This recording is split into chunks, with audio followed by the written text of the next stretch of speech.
शंभू एक बहुत ही अमीर व्यापारी होता है जो कि अपनी बीवी अनीता के साथ रहता है। एक सुबह शंभू अपनी पत्नी से कहता है, अरे सुनो तो जरा, तुम्हारी बुआ की लड़की की जो शादी थी वो कब है?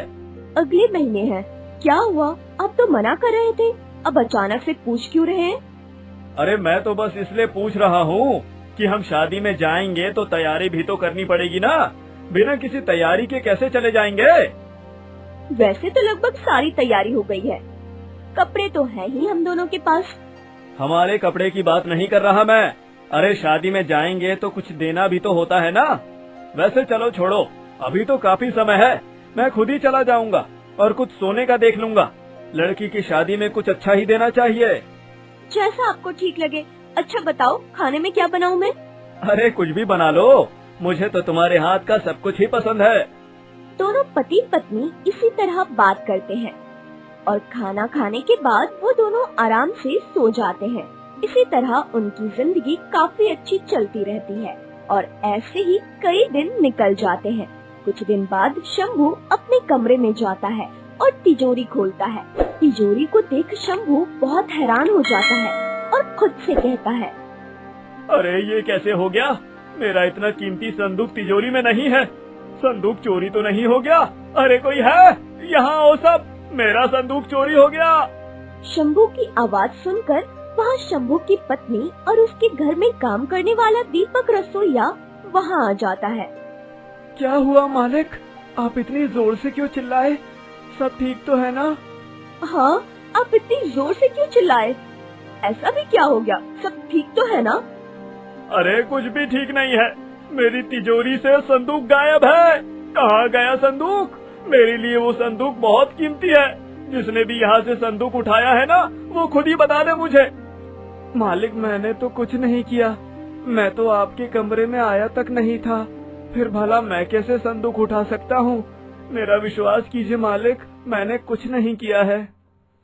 और मेरा तो अपने ही घर में चोरी करने का सवाल ही नहीं उठता है। अरे जब तुम दोनों में से किसी ने भी संदूक को हाथ नहीं लगाया तो संदूक यहाँ से गायब कैसे हो गया? कोई तो आया ही होगा ना मेरे कमरे में। हाय मेरा संदूक, अब क्या होगा? शंभू काफी जोर जोर से चिल्लाने लगता है। शंभू की आवाज सुनकर वहाँ उसका पड़ोसी आनंद अपनी पत्नी के साथ आता है और कहता है, अरे भाई साहब, क्या बात है? आपके घर से इतनी आवाजें कैसे आ रही हैं? सब ठीक तो है ना? अब मैं क्या बताऊं आपको, मेरे घर में चोरी हो गई है, चोरी। मेरा इतना कीमती संदूक गायब है। मुझे कुछ समझ में नहीं आ रहा है कि घर से गया कहाँ वो संदूक। बाकी सब चीजें तो सही सलामत है, बस मेरा संदूक ही गायब है। क्या कहा? घर से संदूक गायब है? इसका मतलब वो चोर ही होगा। भाई साहब, मैंने कुछ देर पहले आपके घर के गार्डन से किसी आदमी को जाते हुए देखा था। हो न हो वो चोर ही होगा। अरे चोर को मेरा वो खास संदूक ही लेकर जाना था क्या? शंभू परेशान अपने कमरे में सबसे बात कर रहा होता है। तभी शंभू की नजर रुमाल पर पड़ती है जिसमें से मसाले की खुशबू आ रही होती है।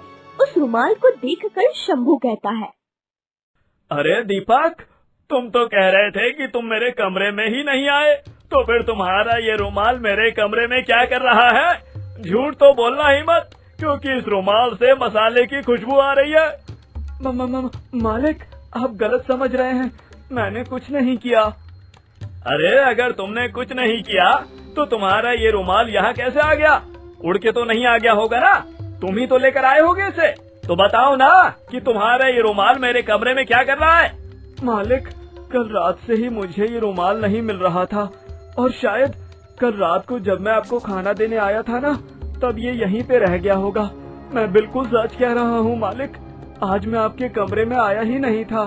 अरे चोर का पता ऐसे नहीं चलेगा। अब मुझे पुलिस को बुलाना ही पड़ेगा, तभी पता चलेगा कि तुम्हारा रुमाल यहाँ कैसे आया और जिसकी आनंद भाई बात कर रहे हैं वो आदमी है कौन? अरे आप इतनी सी बात के लिए पुलिस को क्यों बुला रहे हैं? तुम्हें ये इतनी सी बात लग रही है? अरे हमारे घर में चोरी हुई है, चोरी। और तुम्हें तो पता ही है अनीता कि वो संदूक कितना कीमती था मेरे लिए। अब बस बहुत हो गया, अब तो पुलिस ही आएगी। शंभू पुलिस को बुला लेता है, जिसके बाद पुलिस पूरे घर में संदूक की तलाशी लेता है, लेकिन वो कहीं नहीं मिलता। तो अब उसकी आगे की इन्वेस्टिगेशन करने लगते हैं। 2 दिन हो जाते हैं और संदूक का कुछ अता पता नहीं चलता। मुझे तो कुछ समझ में ही नहीं आ रहा है कि घर से सिर्फ संदूक कैसे चोरी हो सकता है। जिसने भी मेरे संदूक की चोरी की है ना, उसके लिए बिल्कुल भी अच्छा नहीं होगा। अरे 2 दिन हो गए हैं, संदूक का कुछ पता ही नहीं चल रहा है। तो अब आप भी भूल जाइए ना। अरे ऐसे कैसे भूल जाऊं? अनीता, तुम भी कैसी बात करने लगी हो? तुम्हें तो पता है ना कि वो संदूक मेरे लिए जरूरी था और तुम ही ऐसा कह रही हो। अगर तुम्हें उस संदूक को ढूंढने में मेरा साथ नहीं देना है ना, तो मत दो, लेकिन मुझे रोको भी मत। मैं अकेले ही संदूक ढूंढ लूंगा। नहीं, ऐसी बात नहीं है, मैं तो आपके साथ ही हूँ।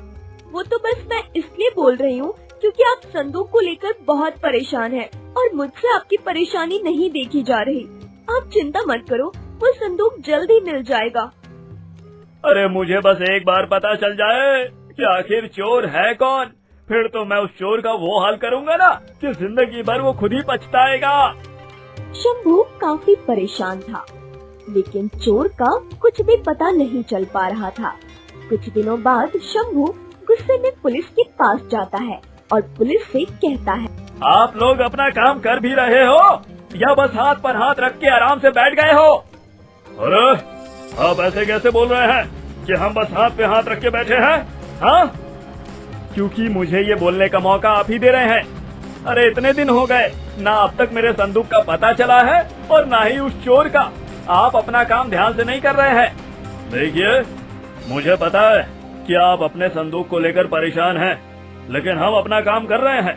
हम भी यही चाहते हैं कि जल्द से जल्द आपका संदूक आपको मिल जाए और ये केस बंद हो जाए। चोर है कौन, मुझे पता नहीं क्यों ऐसा लग रहा है कि जैसे वो चोर कोई जान पहचान का ही है, तभी उसने बस मेरा संदूक ही चुराया, क्योंकि शायद उसे पता होगा कि वो संदूक मेरे लिए कितना कीमती था। और बड़ी बात तो ये है कि घर से दूसरा कोई सामान चोरी ही नहीं हुआ। जी, हमें भी कुछ ऐसा ही शक है, लेकिन हम बिना किसी सबूत के किसी पर उंगली नहीं उठा सकते। हमें कुछ समय दीजिए। शंभू की चिंता दिन पर दिन बढ़ती जा रही थी। अगली सुबह शंभू अपने घर के बाहर खड़ा होता है, तभी उसका पड़ोसी आनंद वहाँ आता है। अरे शंभू भाई, याद आया, उस दिन तुम्हारे घर वो चोर नहीं आया था?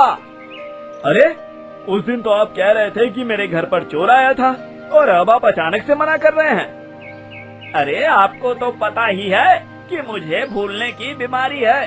उस दिन याद ही नहीं आया। मैं जिस आदमी की उस दिन बात कर रहा था ना, जब वो घर से निकला तो भाभी जी से ही बात करता हुआ निकला। अब अगर कोई भाभी जी से बात करता हुआ घर से निकल रहा है तो वो चोर कैसे हो सकता है? मुझे बस ये याद रहा कि उस दिन कोई आदमी निकला था आपके घर से, लेकिन पूरी बात याद नहीं रही। ठीक है, तो पता चला आपको कि चोर आखिर है कौन? नहीं नहीं, अभी तक तो कुछ पता नहीं चला कि चोर कौन है। सब ऐसे ही चल रहा होता है। रात के समय शंभू को नींद नहीं आ रही होती है और वो अपने कमरे में यहाँ से वहाँ टहल रहा होता है। तभी अनीता की आँख खुल जाती है। अरे क्या हुआ, आप सो नहीं रहे? तबीयत तो ठीक है ना? अरे तबीयत तो ठीक है, लेकिन मुझे कुछ समझ में नहीं आ रहा। किस बारे में कुछ समझ नहीं आ रहा आपको? मुझे बताइए, क्या पता मैं आपकी कोई मदद करूं? मुझे उस चोर का पता करना है बस। कोई बात नहीं, तुम चिंता मत करो। पुलिस तो पता ही कर रही है ना उस चोर का, जल्द ही उसका पता चल ही जाएगा। अगली सुबह सब लोग होते हैं घर में, तभी वहाँ पुलिस आती है। पुलिस को देखकर अनीता कहती है, शंभू जी, हमारे घर में पुलिस, आपने बुलाया है इन्हें? हाँ हाँ, मैंने ही बुलाया है। वो क्या है ना, चोर का पता चल गया है। तो जब चोर का पता चल गया है, फिर यहाँ पुलिस का होना भी तो जरूरी था ना। मालिक, चोर का पता चल गया है? कौन है वो? हाँ, पता चल गया है, और आप सब जानना चाहोगे कि कौन है वो चोर। वो चोर कोई और नहीं बल्कि अनीता ही है। अनीता, तुमने ही मेरा संदूक चुराया है ना? क्या? नहीं नहीं, आपको जरूर कोई गलत फहमी हो रही होगी। मैंने चोरी नहीं की। आप कैसी बातें कर रहे हैं? मैं क्यों भला चोरी करूँगी? आपने किसी चीज की कमी थोड़ी रखी है मेरे लिए, जो अब मुझे अपने ही घर में चोरी करनी पड़े। अब तो झूठ मत बोलो। जिस दिन चोरी हुई उस दिन तुम्हारा भाई सूरज आया था और तिजोरी में तुम्हारी साड़ी का टुकड़ा भी फटा हुआ है। अनीता जी, तिजोरी में फिंगरप्रिंट भी आपके ही मिले हैं। जिस दिन घर पर सूरज आया था ना, उस दिन तुमने मुझे जानबूझकर अपनी बहन के घर भेज दिया था, क्योंकि तुम्हें पता था कि मैं उस दिन घर पर ही रहने वाला था। और अब झूठ बोलने से कोई फायदा नहीं है अनीता। अब तुम खुद ही बता दो कि तुमने वो संदूक क्यों चुराया। हाँ, वो संदूक मैंने ही चोरी किया था। सूरज से आप तो नफरत करते हो, लेकिन वो मेरा भाई है और मैं अपने भाई से कैसे नफरत कर सकती हूँ। वो बेचारा परेशानी में था, उसके ऊपर इतना कर्जा हो गया था। अब ऐसे में मैं क्या करती? मुझे उस समय जो ठीक लगा मैंने वो कर दिया। अरे वो कर्जे में था या परेशानी में था, लेकिन अपनी गलती की वजह से ही था ना। मैं अपने भाई के साथ इतना बुरा होते हुए नहीं देख सकती थी। हाँ, उसने बहुत बड़ी गलती की थी, लेकिन एक बहन होने के नाते मेरा भी तो अपने भाई के लिए कुछ फर्ज बनता था ना। मुझे माफ कर दीजिए, मैं आपको ठेस नहीं पहुंचाना चाहती थी। मैं अपना केस वापस लेता हूँ, लेकिन अनीता, तुम गलती से ये सोचना भी मत कि मैंने तुम्हें माफ कर दिया है। मैं ये केस इसलिए वापस ले रहा हूँ क्योंकि तुम मेरी पत्नी हो और मैं अपनी पत्नी को परेशानी में नहीं देख सकता। लेकिन तुमने ये साबित कर दिया कि तुम दोनों भाई बहन एक जैसे ही हो। कई साल पहले उसने व्यापार में मुझे कितना बड़ा धोखा दिया था और उसकी वजह से हमें क्या कुछ नहीं झेलना पड़ा। तुमने नाता तोड़ दिया था, लेकिन तुम सब भूल गई। इसलिए मैं बस अपना केस वापस ले रहा हूँ, पर तुम्हें माफ कभी नहीं करूँगा। चोर का पता लग जाता है, लेकिन चोर को सजा जेल के रूप में नहीं, बल्कि माफी ना मिलने के रूप में मिलती है।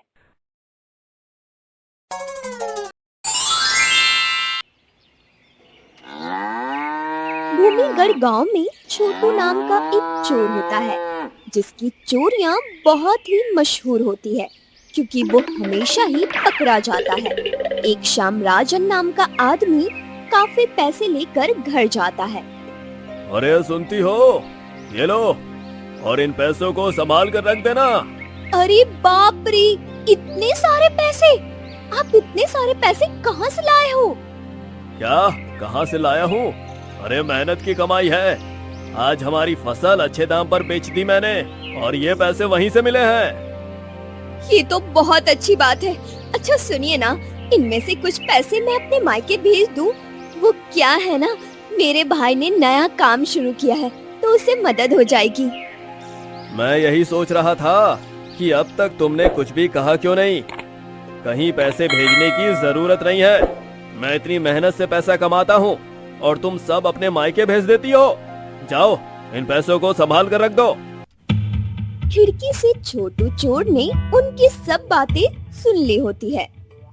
लगता है अब तक मैं इसी के लिए पिटता आ रहा था, क्योंकि कोई बड़ी चोरी नहीं की। आज इसके घर पर इतने सारे पैसे आए हैं, अब वो मैं चोरी कर लूंगा तो मजे ही मजे हो जाएंगे। छोटू सबके सोने के बाद उस आदमी के घर जाता है। छोटू पैसे निकाल कर वहीं गिनने लगता है। अरे पैसे तो गिन लूं कि कितने हैं, तभी तो मजा आएगा ना। छोटू काफी देर तक पैसे गिनने लगता है और उसकी आंख लग जाती है, लेकिन राजन की इतने में आंख खुल जाती है। अरे चोर चोर चोर! अरे हमारे घर में चोर आ गया है। चोर? रुकिए, मैं अभी डंडा लेकर आती हूँ। छोटू पकड़ा जाता है और उसे खूब मार पड़ती है, लेकिन फिर भी जैसे तैसे छोटू अपनी जान बचाकर वहाँ से भाग जाता है। बाल बाल बचे। हाँ, आज तो बच गया मैं, वरना तो वो और उसकी मोटी सी पत्नी मुझे पिचका ही देते और मेरा रस निकालकर खुद ही पी जाती वो मुटकी। इस तरह छोटू की एक भी चोरी कामयाब नहीं होती। एक शाम छोटू पेड़ के नीचे आराम से लेटा होता है और वहीं थोड़ी दूरी पर गांव के दो आदमी मिट्टी खोद रहे होते हैं। अरे भाई, तुमने सुना? वो हरिया है, इतना अमीर था, उसके पास किसी चीज की कमी नहीं थी, लेकिन किसी को दान करने तक में कतराता था। एक बार एक साधु आ गया उसके घर, लेकिन उस हरिया ने साधु तक को खाली हाथ भेज दिया। अच्छा, मुझे तो नहीं पता था ये। अरे साधु को ये बोलकर भगा दिया कि रावण भी इसी प्रकार भिक्षा मांगने आया था। अपनी अमीरी की लोभ में इतना चूर था कि उसने अपमान कर दिया। राम युग में रावण को भिक्षा देने के लिए सीता माँ ने एक बार भी नहीं सोचा, और ये रावण रूपी हरिया खुद को पता नहीं क्या समझता है। उस साधु का अनादर करने के बाद हरिया की जिंदगी ही पलट गई। अब खुद वो भीख मांग रहा है। बीवी बच्चे छोड़ गए और उसके भाई ने ही उसे लूट लिया। अच्छा है भाई, हम ऐसे नहीं हैं। रावण हो या राम, किसी का अनादर करोगे तो यही फल मिलेगा। अच्छा है हमारे गांव में हरिया जैसा बस एक ही इंसान था, और वो भी हरिया। वैसे भी भगवान राम तो सबका ही भला करते हैं, लेकिन घर में रावण का वास होने का मतलब है काल आना हमारे गांव की खुशियों, और बस रावण को नजर न लगे, सब ऐसे ही कुशल मंगल रहे। छोटू अब उन दोनों आदमी की बात सुनकर तुरंत नकली दाढ़ी और रावण के जैसे कपड़े लेकर आ जाता है।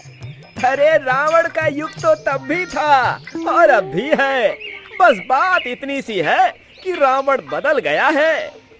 छोटू अब रावण का भेष लेकर दिन के समय जब पूरे गांव में सन्नाटा रहता है, उस समय लोगों के घर जाकर लोगों से दान मांगने लगता है। माता, हम रावण हैं, हमें दान दो। हाँ, और मैं तुम्हारी बहन शूर्पणखा हूँ, मुझसे तो दान मत लो। अरे तुम हमसे ऐसे बात नहीं कर सकती हो, तुम्हारा नाश हो जाएगा। और ऐसे मुझसे मजाक करने वाले होते कौन हो?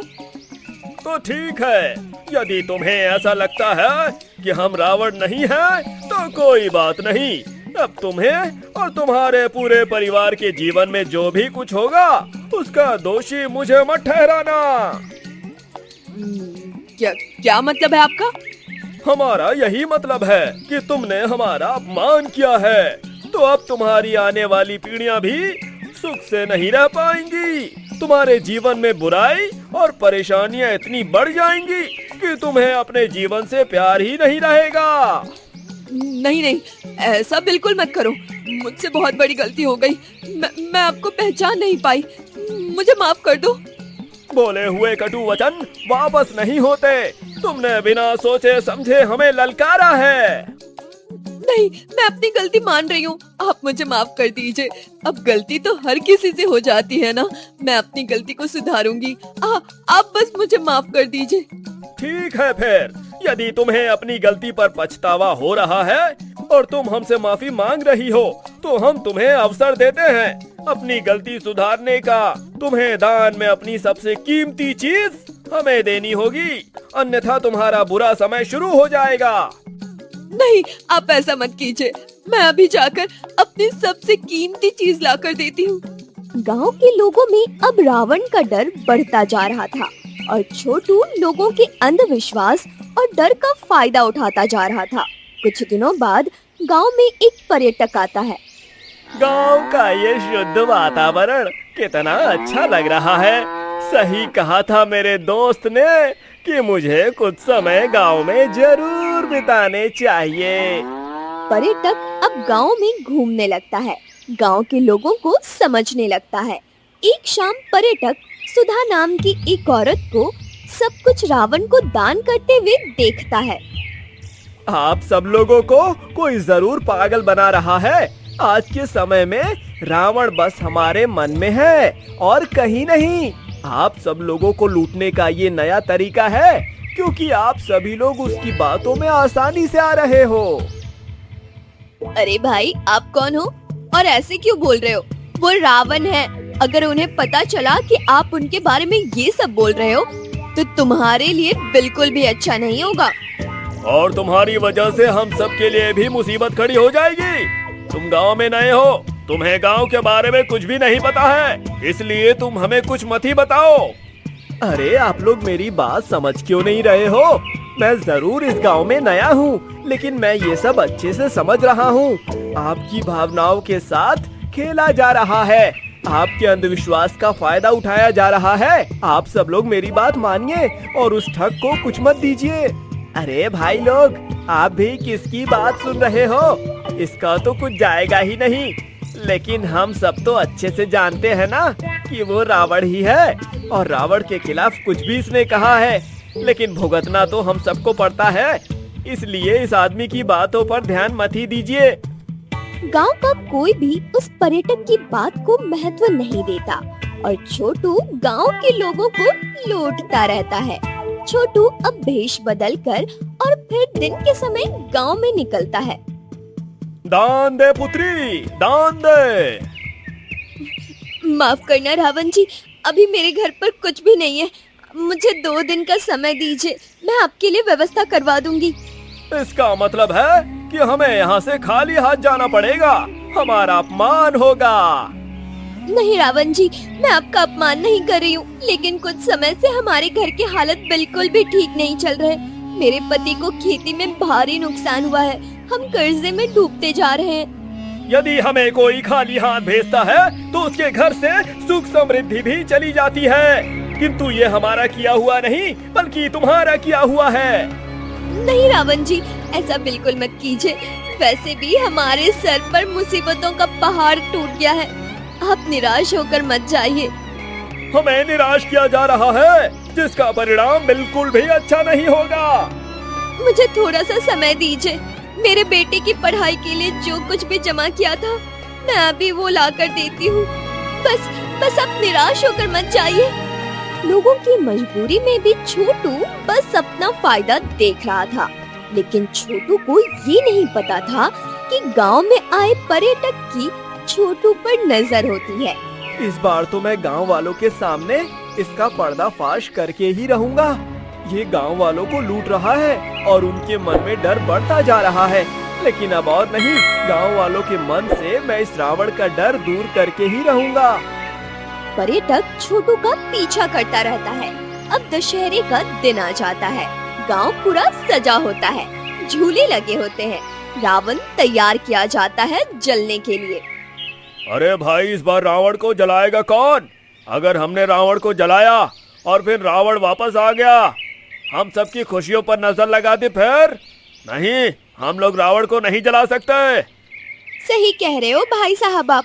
वैसे भी दान न देने पर हमारी जिंदगी खराब हो सकती है। यहाँ तो बात रावण को जलाने की है। हम में से कोई राम जी तो है नहीं जो खड़े हो जाए रावण जलाने के लिए। रावण दहन नहीं होगा क्या फिर इस बार? अरे लग तो यही रहा है कि इस बार रावण दहन नहीं होगा। अच्छा ही है कि ना हो, क्योंकि गांव में शांति बनाए रखनी है, तो रावण जी को हम नाराज नहीं कर सकते हैं। सब लोग अपने घर की तरफ जा ही रहे होते हैं कि तभी रावण के पुतले के सामने एक बड़े से प्रोजेक्टर पर छोटू की वीडियो शुरू हो जाती है।